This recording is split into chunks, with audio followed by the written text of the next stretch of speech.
అందుకే నేను సంఘంలో చాలా మంది దేవునికి ఇవ్వవలసిన ప్రాముఖ్యత కంటే మిగతా వాటికి ఎక్కువ ఇస్తారు. అదే బిలంబోధ. నేడు ప్రాస్పరిటీ గాస్పెల్ అంటారు. ఆశీర్వాదం ఆశీర్వాదం ఆశీర్వాదమే.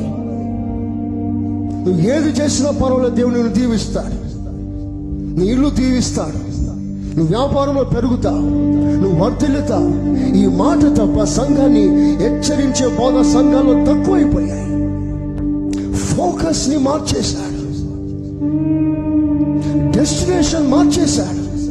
ఒకసారి మీరే ఆలోచన చేయండి. దేవునికి ఇచ్చే ప్రాముఖ్యత దేవునికి ఇవ్వకుండా ఇంకో దానికి ఇవ్వడం మన వంతు కాలేదా? మన జీవితంలో జరగలేదా? దేవుని కంటే ఉద్యోగం, దేవుని కంటే వివాహం, దేవుని కంటే పదవి, దేవుని కంటే లోకంలో గౌరవం, దేవుని కంటే చదువు, ఇవి ప్రాముఖ్యమైన స్థానంలో రాలేదా? ఇవన్నీ అవసరం, కానీ వీటన్నిటికంటే ముందుగా మనకి దేవుడు అవసరం.